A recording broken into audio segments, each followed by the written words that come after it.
So we're here with Gianluca Zammarelli, a friend of mine who lives in Rome, Italy.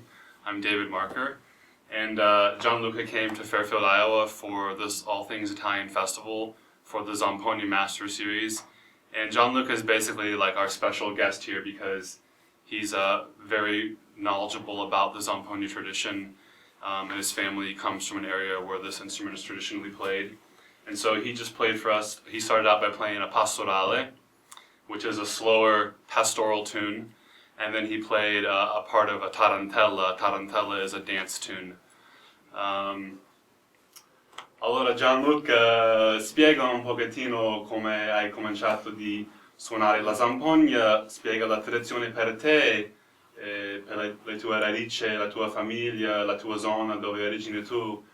I'm asking Gianluca to explain how he started playing the zampogna and what it means for him and where his family's from and his tradition. Ok, allora io vengo da una zona dell'Italia, provincia di Salerno, chiamata Cilento, che risente più di tradizioni della Lucania. E in questa zona si usa la zampogna come strumento principale, perché viene da un periodo, diciamo, molto rurale, una zona molto rurale, in cui si usa questo strumento per tutto, dalle feste religiose alle tarantelle. Let me translate that. So Gianluca's family comes from a region in southern Campania that's south of Salerno. So to put that in perspective, it's basically farther south than Naples. Naples would be the largest big city. And the region is called the Cilento region. And it's a very rural area. And the zampogna is played there for lots of different occasions, but it's played generally by people in rural countryside area. E, diciamo, tutto è nato quando mia nonna mi ha regalato una ciaramella. His grandmother gave him a gift of an instrument called the ciaramella, which is an instrument that is often used to accompany the zampogna. It's like a little oboe thing that looks similar to one of the pipes on the zampogna, but it's played by blowing it directly with the mouth. And they use them to play with that. So his grandmother gave him one of those, and that's how his interest started with this type of music. E quindi me l'ha regalata perché voleva che a Natale potevo fare la novena di Natale, no? Nel pranzo, all'epoca i pranzi di Natale al paese mio erano molto grandi, tante persone dentro casa, si inizia dalla mattina, si finisce la sera, e essendo zona di zampogna lì sono molto affezionati a questi suoni che sono considerati sacri. Ecco.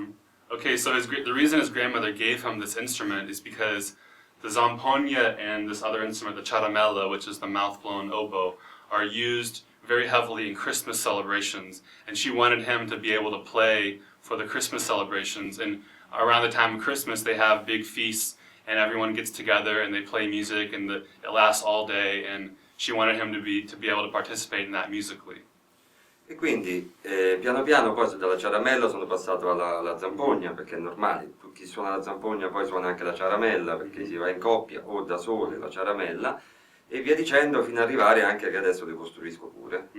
So eventually, after he learned how to play the ciaramella, he learned how to play the zampogna, because most zampogna players can play both of them because they're often played in couples. And like he said, they play them for Christmas time, and they use them to play the novena, which is the 9 days leading up to Christmas, and it's sort of a form of Italian Christmas caroling, where players from these rural regions will go around and play the novena. Spiegavo un po' della novena. Certo. Spiego un pochettino la situazione con la zampogna in Italia. È uno strumento antico e siamo in un tempo moderno. Sì. Come sopravvive questo strumento? Come funziona in questo mondo moderno? I'm asking Gianluca to explain a little bit about what the zampogna's position is in Italian society, because it is an ancient instrument that's been around for hundreds of years, but southern Italy is modernizing. And I want him to explain how the instrument is existing in modern times and a little bit about that. Io ti rispondo da giovane, nel senso, non essendo più una persona che fa parte del mondo pastorale, anche se sono legato a quel mondo, però ti rispondo da giovane che magari anche ragionato su questo discorso del perché molti giovani recuperano la zampogna. La mia risposta è, oltre che tornare a delle radici, perché alla fine devi sempre sapere quali sono le tue radici per poter dormire tranquillo anche, io dico. Ma poi, soprattutto, molti musicisti stanno utilizzando questo strumento perché io penso che quando uno strumento scompare, quando riappare, è come uno strumento nuovo. In Italia, diciamo, questo è lo strumento reale italiano, tipico, perché la chitarra è degli arabi, la batteria è americana, la chitarra folk è americana, il pianoforte è tedesco. Ai giovani questo risulta essere uno strumento nuovo. E questo strumento nuovo dove si può imparare? Dai propri nonni o i propri padri. Quindi è una soluzione musicale e chiaramente vedendolo come uno strumento nuovo, l'interesse è proprio dei giovani che cosa ci posso fare con questo strumento? Comunicare, no? In qualche modo. Okay, allora provo di tradurre questo. Sì. Basically, he's saying that, you know, this instrument is traditionally played by shepherds, rural people, and you know, Gianluca is a more modern person. He's not a shepherd, but yet he was also attracted to this instrument because his family and his culture comes from these rural regions, and this instrument is becoming more popular for young people because they're starting to rediscover the instrument because it kind of fell out of favor for a generation or two and was somewhat lost.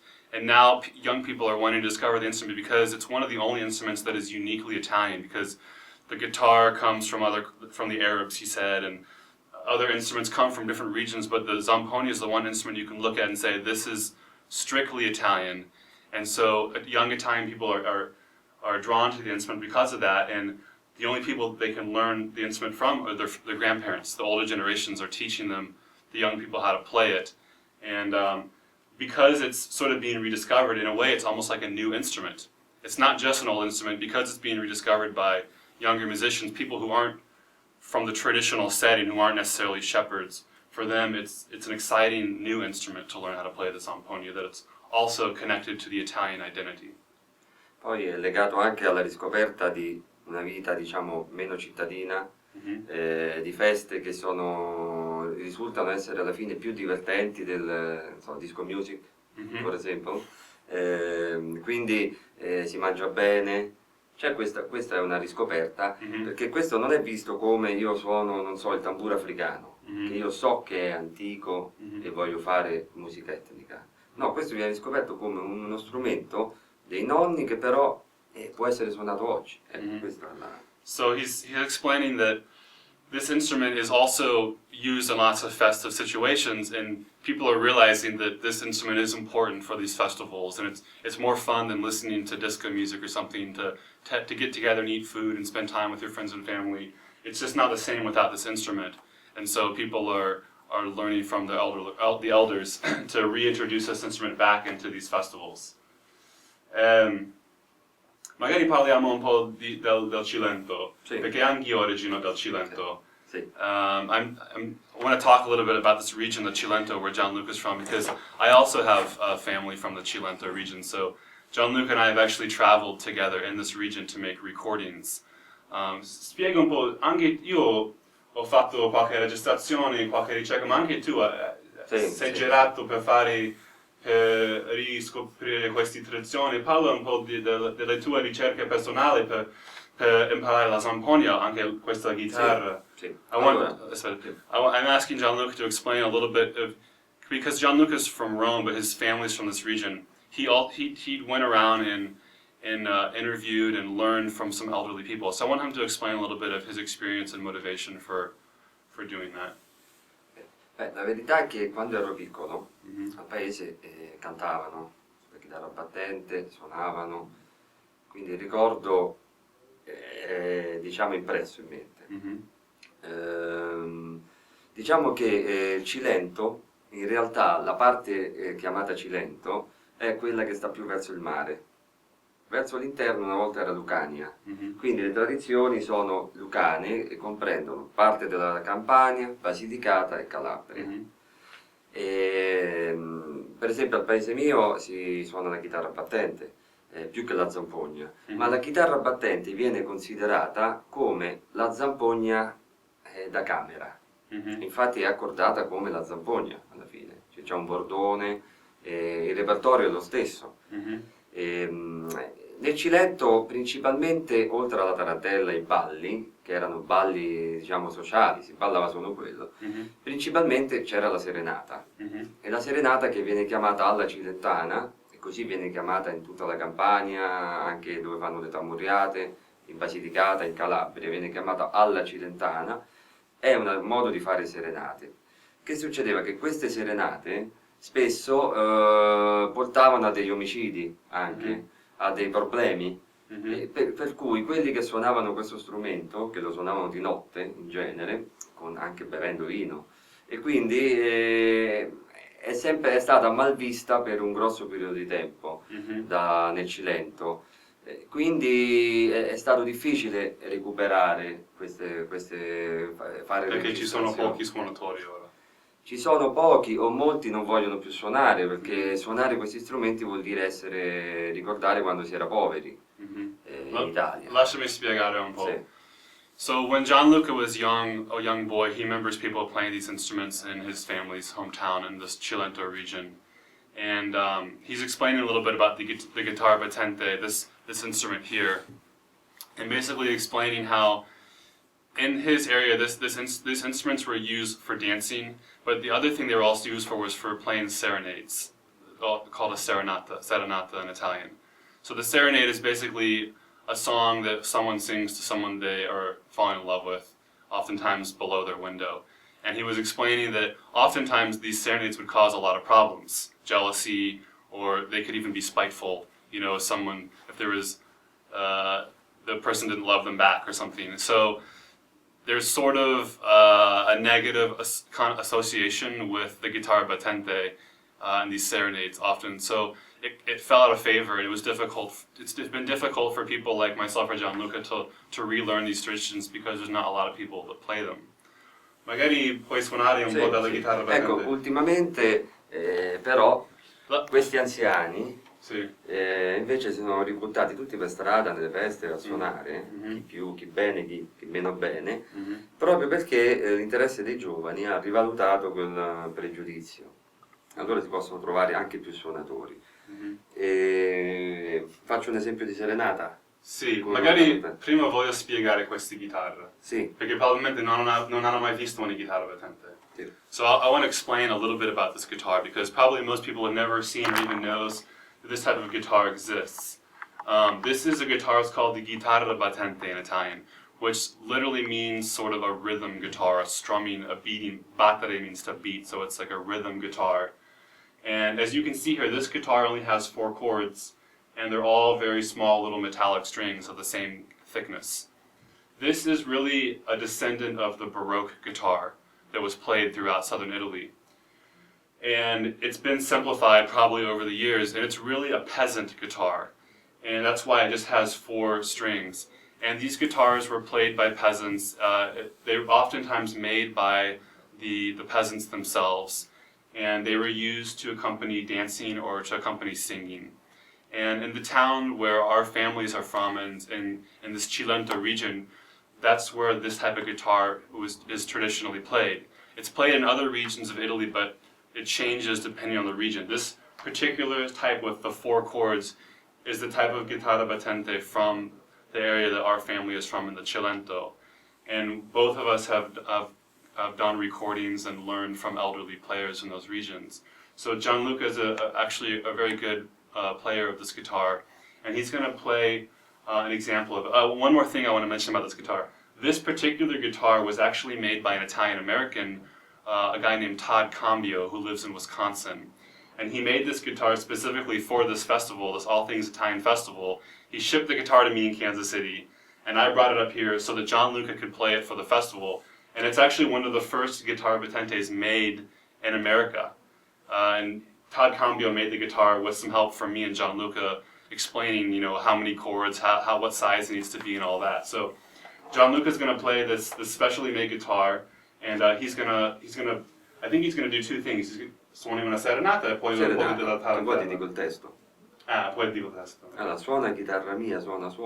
Mhm, Prima ti voglio rompere e poi scassare. mhm, Ti voglio rompere. mhm, Ora che ti sei accordata, mhm, neanche un amante mi hai fatto trovare.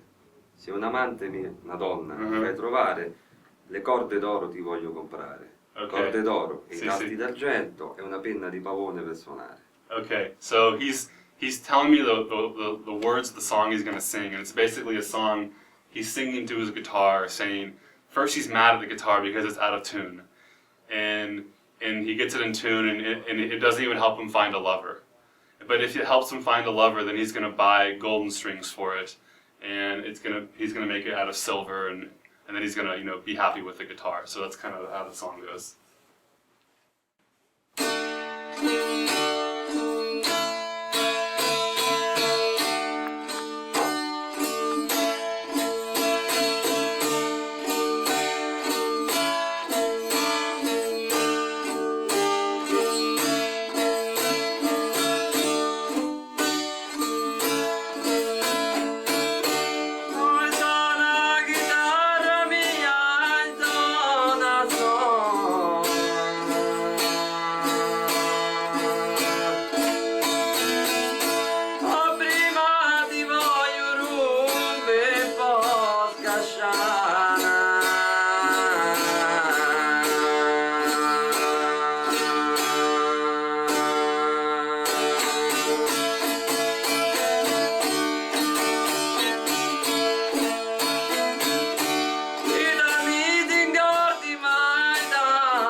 Bravo Gianluca.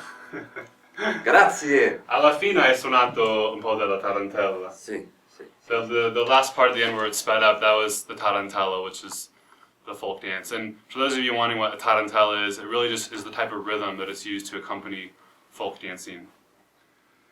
Allora Gianluca, non lo so di che cosa parliamo adesso, il futuro di questo strumento, di questa musica, cosa vedi nell'Italia, magari anche in America? Questo è il tuo primo viaggio in America. Sì. Magari è una cosa strana di venire qua a trovare questi italiani americani che suonano questa musica. Sì, molti sono anche di origine italiana, Mm-hmm. però non sono tanto stupito perché i musicisti, diciamo, degli Stati Uniti, ma direi anche buona parte anche dell'America, basta pensare a quelli latinoamericani, rispetto all'Italia, ragionano con un modo di vedere gli strumenti tutti sullo stesso livello, della stessa dignità, perché negli Stati Uniti non hanno il problema di associare la chitarra o la zampogna a quando si moriva di fame in Italia. Mm-hmm.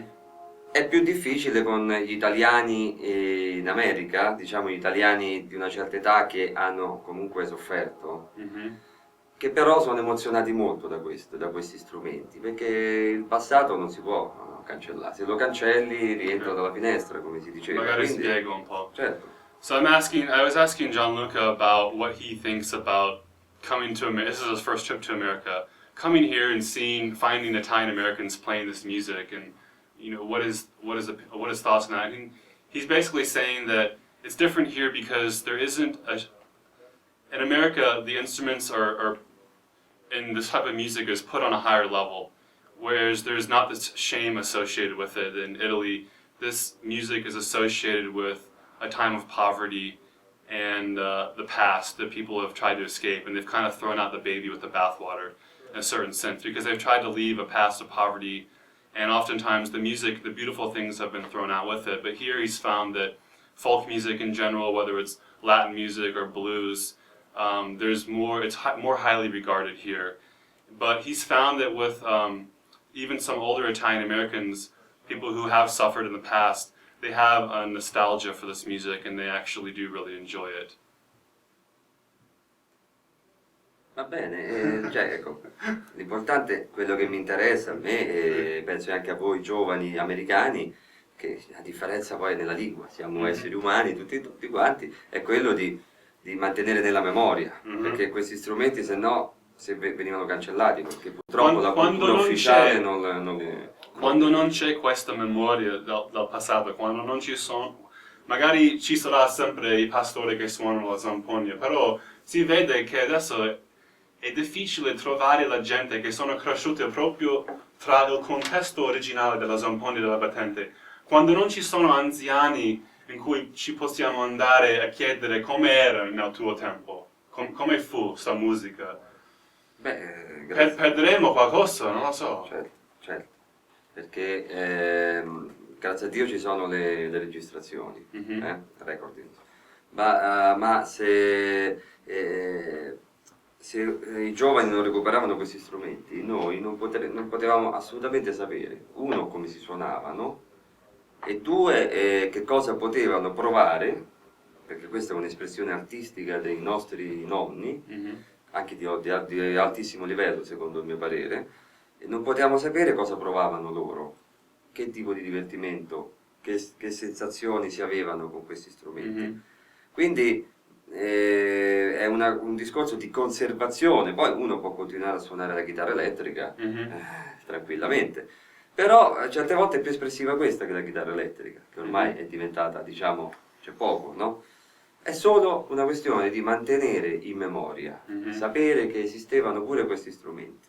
So I was asking Gianluca, in Italy you have a situation now where you have sort of this older generation, people that grew up, oftentimes before electricity arrived in their area, in their rural areas. They're basically pre-industrial people, and there still are a lot of people you can find who had their formative years in really a pre-industrial era that grew up in the original historic context of this music and really understand how this instrument and this music developed. And I was asking Gianluca, probably within 10 or 15 years that generation will not be around. And what will it be like to not have them, and how will we lose something? Will the instrument be lost? And he's saying basically it could be a problem, and it's going to be difficult for the instrument to evolve beyond sort of that institutional knowledge that these older people can still teach younger people like us learning the instrument. But it's good that we have we have some recordings of them, and also we have to conserve the ideas and the context and the expression of the instrument. Penso che Grazie. Finisciamo. Grazie David. Grazie per venire in America. condividere questa tradizione. Grazie a voi tutti. Grazie. Grazie. So Ciao. he's Ciao. thanks us, and I was thanking him for coming to America and teaching us more about this music.